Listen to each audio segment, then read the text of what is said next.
At least आम आदमी तो करता ही है यही काम. सो आप इतने बड़े फंड के साथ कैसे इंश्योर करते हो कि आप अपनी फिलॉसफी को स्टिक करो और उसी के साथ ही रहो, या वो बेसिक अंडरलाइंग फिलॉसफी के अंदर ही रहो? देखिए, बाजार में जब आप एंटर करते हो और you start learning from that day, और ये लर्निंग क्यूमुलेटिव होती है और अक्यूमुलेट होती है, right, of what works and what doesn't work.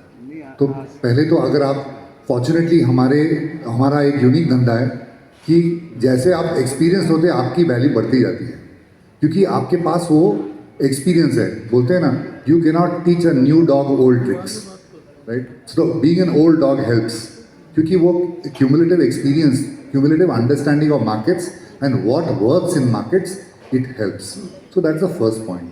Second is, हमारी principles of what we are looking for is very clear.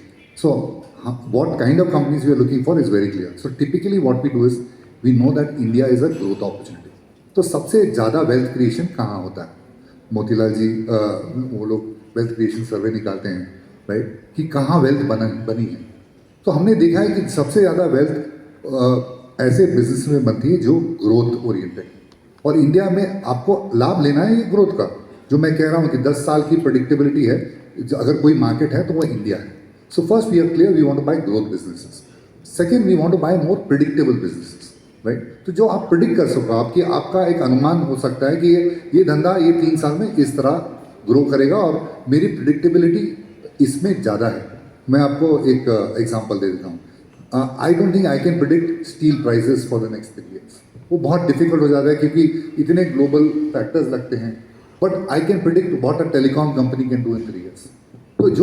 So first growth, second predictability, third we want to buy high free cash flow businesses. Who doesn't want to buy a good business, right? That is not differentiation, but I'm just saying that everybody wants to buy a good business, but it is defined by इसकी working capital कैसी है, इसकी return on equity कैसी है, इसके free cash flow कैसे हैं, इसका कैपिटल इन्वेस्टमेंट डिसिप्लिन कैसा है, इसमें स्कोप ऑफ अपॉर्चुनिटी कितनी है, कितनी बड़ी हो सकती है कंपनी 4, 5, 10 साल में.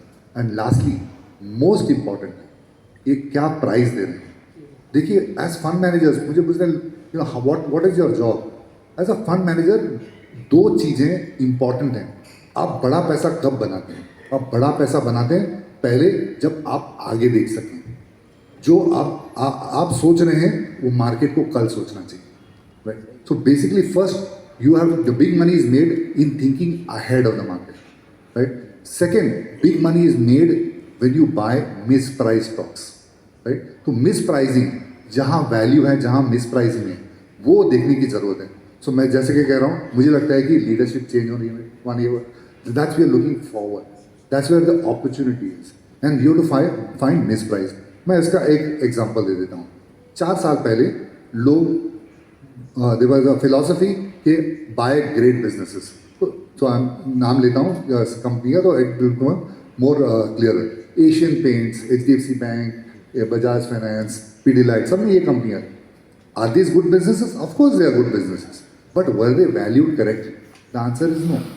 Eight that same time public sector banks available थे.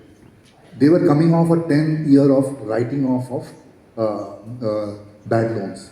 They were available at half time price to them, right? So mispricing was there. So the balance sheets improved dramatically, the profitability improved dramatically, and the valuation was very low. So the job is not only to understand good businesses, but you also find mispriced opportunities. That is where we create our.